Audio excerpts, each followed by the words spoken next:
Okay, welcome to another Orbiter 2010 video. And in this video, we are back here again, learning a bit about IMFD, how to use it.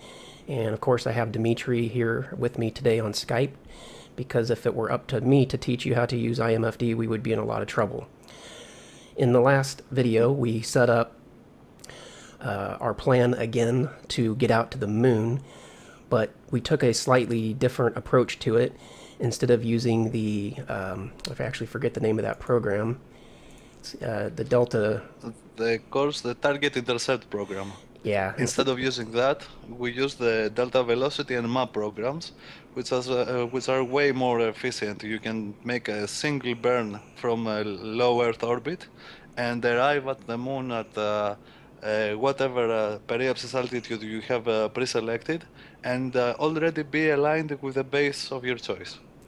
It's a little bit more involved to set it up, but overall it's going to prove to be a more efficient flight, because in the first flight that we did, you saw that we had, I believe it was about 160 meter per second mid-course correction. With this flight, which we're going to go ahead and accelerate time here in just a moment, we should have a much lower requirement on that mid-course correction. So without further ado, let's go ahead then and start warping time forward. I'm thinking I'll bring up Orbit MFD over here on the left side. I think that'll probably be something to look at. You can also zoom out a little bit on the map on the right side, and you will see where the spacecraft is and the position of the moon. Oh yeah. This right now, what we're watching right now, is where the moon will be when we arrive. And right here is the position of the moon right now. It is going to follow its path along its trajectory and arrive here. That's actually a more useful graphic anyway, because we get more information instead of what we see over here in orbit. MFD over here, we've got the position where the moon's at right now. We can see its SOI, and we can see where the moon's going to be, and we can see its SOI. And of course, this green line, I'm assuming this is our trajectory out to the moon. And it's exactly. Cool. And it's cool to see too also, that it's a curved path. Yeah, and you can immediately understand as you arrive here, the moon gets closer and closer to you. It's not the other way around. You don't get close to the moon. The moon is actually hitting you. When you arrive at the apoapsis over here, you're moving at about 150 meters per second relative to Earth, and the moon is going at about 1 kilometer per second. So, in a sense, the moon hits you. You don't hit the moon. Yeah, that is and interesting. Another thing, if you zoom in a little bit, let me just... You can see over here how the gravity of the moon, as it's going to arrive at the rendezvous, how it's going to pull you and get you to the periapsis that you selected. In looking at that... I was going to say, in looking at that graphic, it's interesting just how close you get to the moon before it really has any influence. Yeah, you need to get really close. It's small. Yeah. Well, I always thought, the moon being a quarter the size of the Earth, and the way it looks in orbiter, when you don't have this information to look at, when you're just accelerating time, it kind of seems like you're getting, like the moon's doing more when you're further out, but here... you're almost on top of the moon before it does anything. Yeah, you have to be really inside the sphere of influence of the moon before it starts to pull you. But you can also see that with this kind of periapsis, where it's going to throw you. If you just leave it and you don't make a lunar orbit insertion, you're leaving the Earth. Yeah. And sometimes you can use that if you want to make an interplanetary journey and save a little bit of fuel. Of course, it's not worth the trouble of setting it up, but it's pretty cool to know how to do it. Yeah, yeah. Perhaps we'll cover that in another video. Okay, so we are still right here at the Earth. Let's take a look, and you can see the Earth behind us, but we're right there. So let's go out to, 1,000. Rotation. Get a little farther out, go out to 10,000. And now, let me ask you, before we go all the way to the sphere of influence, where are we actually in the previous flight, we went all the way to the point where the moon was the strongest source of gravity. Are we doing that again before we do the mid-course correction? Yes, Okay. yes. Yeah, we don't have to look at anything else. But one thing you can do is I'm pressing it right now, the mode button over here, so we can see the prediction that we had when we made the burn. We were about at 45, 48 kilometers, I think. You can see how little that has changed, and also our how aligned we are with Brighton Beach. Again, very good, very nicely aligned. Okay. I know when I use Transx, I typically wait till I'm just outside the strong source of Earth before I start setting up the first mid-course correction. Although doing it that way, again, it's not terribly accurate, but it just seems like you might use a little bit less fuel if you can do that mid-course correction out that, it would basically be right about. Well, the only thing that would make sense to do right now would be, without even orienting the spacecraft, simply use a little bit of linear translation if you want to get even an even lower periapsis. But we can do that when we enter the lunar soil, and it's not that big a difference in delta V. I mean, we are going to use less than 10 meters per second before we make the lunar orbit insertion. So it's pretty good in terms of how efficient this flight is. Okay. Let me zoom in here a little bit. Let me go back to 10,000 just to speed things up.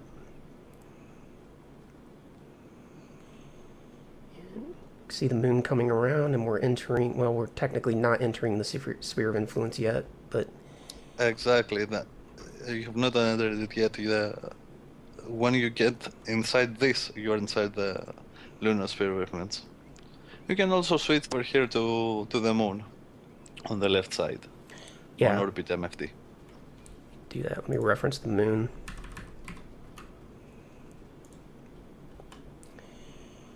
And just trying to make sure I don't overshoot. Okay, we're really close here, and right about there. Now we're in the sphere of influence of the moon, and I suppose it's time to set up a mid-course correction. You can also see that over here the graphic change over here. And now you have the moon as the reference of the map. That's kind of like the stages updating in Transx. Exactly.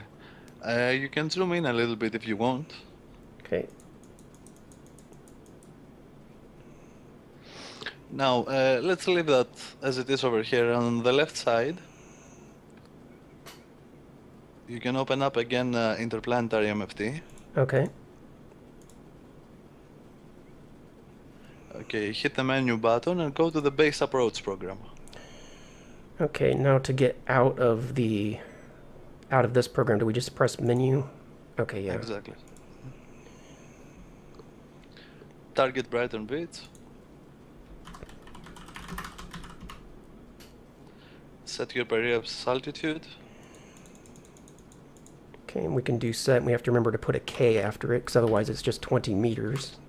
You cannot, yeah, it is always meters over there. If you wanted 20 million meters for some reason, you have to press 20 and capital M. Otherwise, if you just press the number, it's 20 meters above the surface. Okay, this is altitude, not distance from the center. So right now we have a 20-kilometer altitude.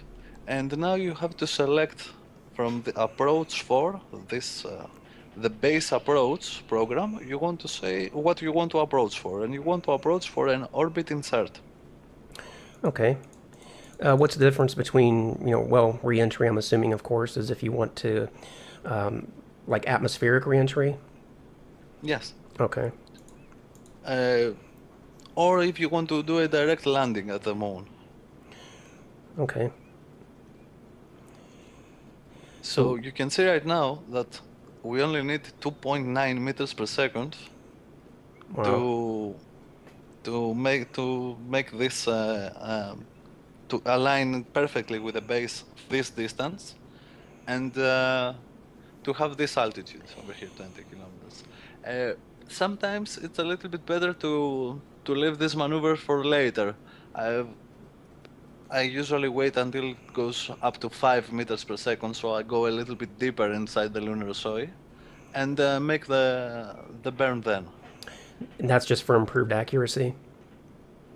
Yeah, because if you make the correction this far out, the same like we did in the previous video where we did the basic lunar approach, you saw that we make the correction this far out, but then when we arrived at the periapsis, we still needed another correction.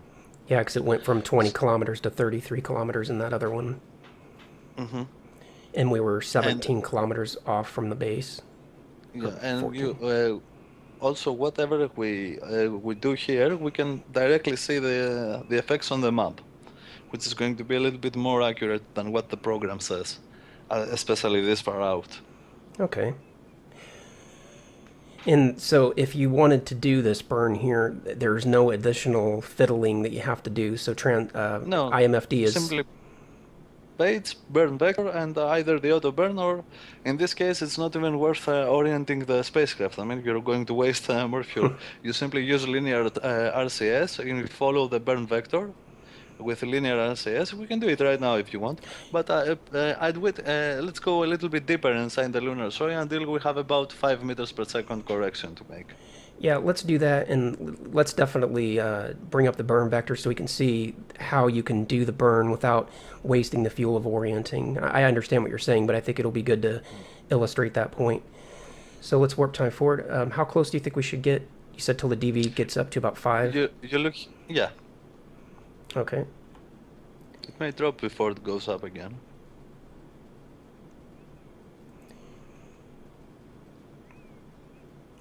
But as we get closer to the moon, all the predictions become more accurate. So there we are. We're about 5 now. Okay. So you can hit page and the burn vector. Okay. And now simply use linear RCS. Well, obviously you want to use down and a little bit to the left until you get the crosshair in the center, and then it's going to be either forward or backwards. So using linear translation where we want to get the X in the center, and then we will have basically forward translation from there. Mm-hmm. Okay. So let's try... Because I could actually see how if you don't get this part right, you would end up using more fuel than you would if you let IMFD orient it. Yeah, or you can simply use very little RCS, just a tap, and use time 10x to orient the ship. This is also, but this is for people like you and me who are crazy about fuel. It's not that. I think I gave you that bug about the fuel efficiency. You definitely did. Yeah. I was always concerned about it, not wanting to waste, but I definitely didn't have the bug until we started talking last year. So I could see by using up translation that the total delta V is going down, but it's not really seeming. It doesn't seem like it's moving the X at all. Well, right now I think it's like it's behind you, so perhaps you're using up or down. I'm using up. I'm using 8 at the moment. Yeah, try 8 and 9 together to see if it's forward or backward. If you press 9 and it goes down, it means that this X is actually behind you. You need to lose some velocity. Okay, well, the total's going down though, so that's improving. That's what you want. That's what you want. Yeah. You want to look at the total. So I'm using a bit of 9 and 8. And yeah, I think actually though, I'll show this other concept. So if we use a little bit of rotation, we could even do, control 2, for example, then 10. So that uses almost no fuel to orient the vessel. And when that plus sign is directly to the right of me or to the left of me, then I'm assuming I'm going to want to rotate left. Mm-hmm. Okay, so let's put in a tap of left rotation. See, that orientation actually is easier to understand than the way the TransX works. I can't always understand when it's off in the far corners which way I need to rotate. Yeah, because it could be on the side or it could be essentially behind you. That's Yeah. why it gets a little bit confusing. But with a little bit of practice, it's really easy to understand it. Okay, we're almost there. Well, at least we almost got the plus in the center. Okay, so the plus is in the center, but the X is still a bit above us. So what do we know based on that? No, this X is, you mean this one over here? Yeah, we got the X is up here, but the plus is now in the center. So do we just simply... That's what you want. You want the plus in the center, and you simply try to burn a little bit forward first, and there is a chance that, yeah, it's dropping, so that's okay. Yeah. Okay, so this X here, this one doesn't move. No, that's the spacecraft orientation, the roll. Okay, well that explains that then, because I was actually trying to get that X to move. You know, I thought I was trying to get the X center, but okay. Well, at any rate, everything's all zeroed out now. Now you can see on the right side, we have the periapsis at 20, almost 20 kilometers. It's 20.48, and we have lost some of the angle here at Brighton Beach, but that's okay, because by the time we arrive at periapsis, make the bird, and do another orbit to get to the base, the moon will rotate very slightly, of course. The moon takes 27 days to rotate, doesn't rotate as fast as the Earth. But that very slight rotation would make the correction by itself. Now, from this stage, I usually time forward again, and time warp forward again, and make another very slight correction, almost like this one, when I'm about 10 minutes before periapsis. So about 600 seconds. Now, just a question before we do time warp forward. The angle that we're looking at here, do we know that that's going to get closer to zero, or is it going to get farther away? In other words... No, you don't want to get it exactly to zero. You want to follow the base approach program. Okay. So you leave that here as it is, and Gotcha. you time warp until you get to periapsis a little bit earlier than periapsis, about 10 minutes. So the base approach program, is it taking the moon's rotation into account, basically? Yes, Okay. because if you go exactly at zero right now, by Right. the time you arrive at the base, the moon will rotate slightly. Now, it's a very slow rotation, and it won't make a lot of a difference. You can either use the basing is what we are using. I'm familiar with it, yeah. Yeah, but the base approach program is pretty much doing the same thing. Yeah. Well, But that's you get really there good to in one know. orbit. That's really good to know because, again, you know, since I have a lot of transx history, I know that, you know, the distance off base or the off plane distance, I think the encounter view calls it, as far as I know, that doesn't take into account the rotation of the moon. So if you set the distance off base, you know, to Brighton Beach to zero, then by the time you warp time forward, that little bit of rotation the moon has, it's going to be there. So, you know, basically, you know, transx doesn't take that rotation into account as far as I know. Well, interplanetary IMFD does take it into account, and you will see when we make the final correction, we will still have a little bit of angle left, but we don't want it exactly at zero because of the moon's rotation. Okay, so next step then is to warp time forward till we get down to about 600 seconds. Let's go ahead and do that.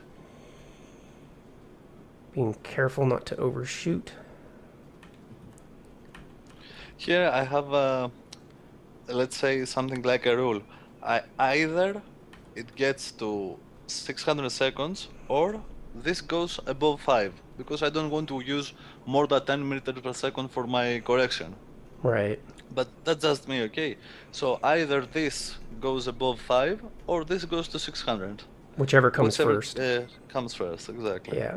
Usually it's this, the 600 seconds. You're not going to use more than that for more than 5 meters per second for correction. Yeah, we only have a meter here coming up, so let's go ahead now, and we're about 600 seconds. So here, if I'm understanding this plus correctly, I would need to basically translate a little bit of 3 and a little bit of 2. Mm-hmm. Because that basically works like the VOR VTOL, where when you're trying to get the Yes. yeah. Yeah, exactly. When you're trying to get the uh, to the base, the arrow lined up with the landing pad.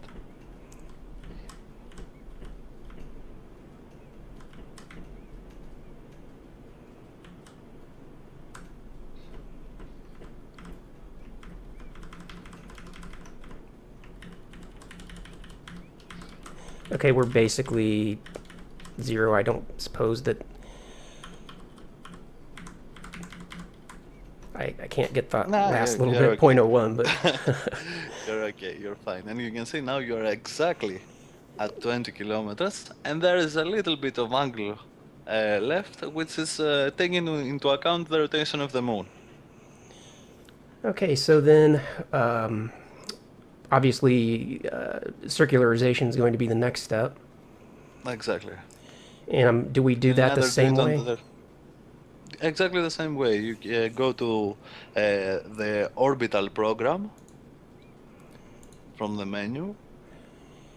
And then when we The get to, we're going to basically warp time forward to this number, and Mhm. then it'll be half of that when we actually do the braking, or when we actually do the circularization. Yes, the steps are go to this number on the periapsis time.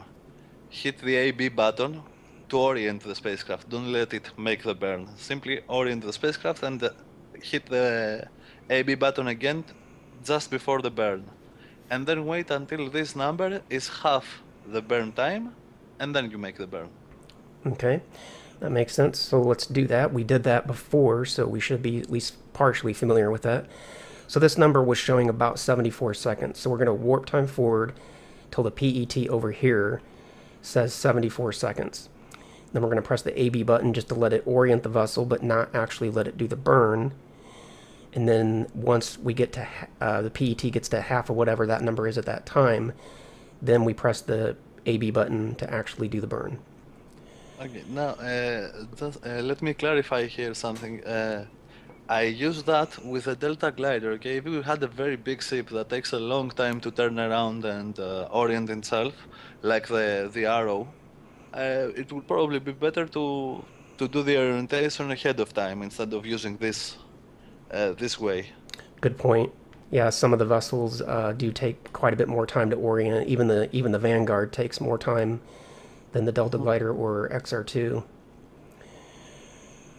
Okay, so we're getting down to the point where we'll get the vessel oriented. And that's pretty close, so I'm going to go ahead and orient now, because I think we're pretty far out of orientation at the moment. And I guess right as that gets to the center, then you press AB.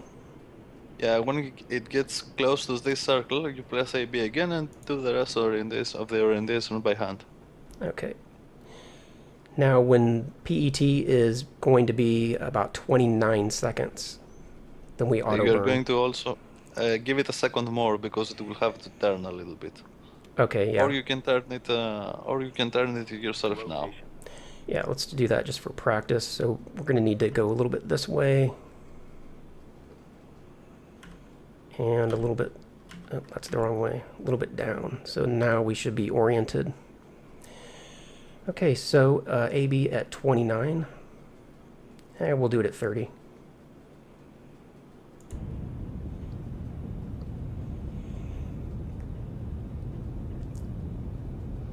Actually, I think I might have started that a second early.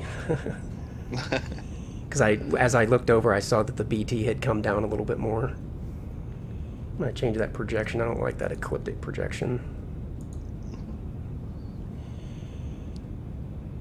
Okay, so everything is... Zoom in a bit.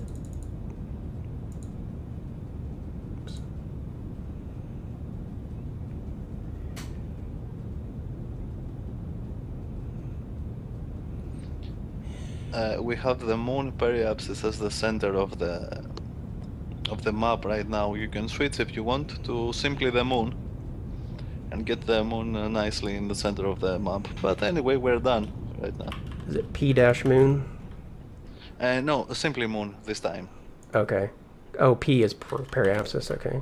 Hmm. So moon, and then just zoom in. And then we're all set. All right. Well, let's bring up map MFD just out of curiosity, just to see what that looks like. And I also, yeah, we're right on track. And I also want to see what base sync reports as the off base distance. 22 meters this time, so we are right exactly there. And all we used from the Earth to the Moon as corrections was what, 6-7 meters per second. Yeah, it was almost nothing. I can't imagine that it could really get much better than that. It would be cool if you could just do an absolute like one burn. That would be really amazing. But okay, well, that definitely I think helps a lot. And believe it or not, we're coming up onto 30 minutes here. So we'll go ahead and end this part of the video. And in the next video, I think we're going to take a look at what it takes to do the reverse trip, because it's good to go from the Earth to the Moon, but it's also nice to know how to get back. So we'll start landed at Brighton Beach on one of the landing pads and figure out how to get back home. Sound good? Okay. Okay, well, everybody, thanks for watching. Hit the like button if you would, and check the description down below. I'll put a link to Dimitris' YouTube channel. Be sure to check that out as well. And leave a comment to just say thanks to him for helping us out. And I will see you in the next video. Get intercept program. Yeah. Instead of using that, we use the delta velocity and map programs, which are way more efficient. You can make a single burn from a low Earth orbit and arrive at the Moon at whatever periapsis altitude you have pre-selected, and already be aligned with the base of your choice. It's a little bit more involved to set it up, but overall it's going to prove to be a more efficient flight, because in the first flight that we did, you saw that we had, I believe it was about 160 meter per second mid-course correction. With this flight, which we're going to go ahead and accelerate time here in just a moment, we should have a much lower requirement on that mid-course correction. So without further ado, let's go ahead then and start warping time forward. I'm thinking I'll bring up Orbit MFD over here on the left side. I think that'll probably be something to look at. You can also zoom out a little bit on the map on the right side, and you will see where the spacecraft is and the position of the Moon. Oh yeah. This right now, what we're watching right now, is where the Moon will be when we arrive. And right here is the position of the Moon. It gets closer and closer to you. It's not the other way around. You don't get close to the Moon is actually hitting you. When you arrive at the apoapsis over here, you're moving at about 150 meters per second relative to Earth. And the Moon is going at about 1 kilometer per second. So, in a sense, the Moon hits you. You don't hit the Moon. Yeah, that is And interesting. another thing, if you zoom in a little bit, let me just... You can see over here how the gravity of the Moon, as it's going to arrive at the rendezvous right now, it is going to follow its path along its trajectory and arrive here. That's actually a more useful graphic anyway, because we get more information instead of what we see over here in orbit. MFD over here, we've got the position where the Moon's at right now. We can see its SOI, and we can see where the Moon's going to be, and we can see its SOI. And of course, this green line, I'm assuming this is our trajectory out to the Moon. And it's Exactly. cool. And it's cool to see too also, that it's a curved path. yeah, and you can immediately understand as you arrive here, the Moon. Okay, welcome to another Orbiter 2010 video. And in this video, we are back here again, learning a bit about IMFD, how to use it.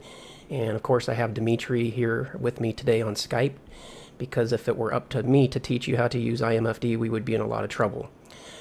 In the last video, we set up our plan again to get out to the Moon, but we took a slightly different approach to it. Instead of using I actually forget the name of that program, the Delta... The course, the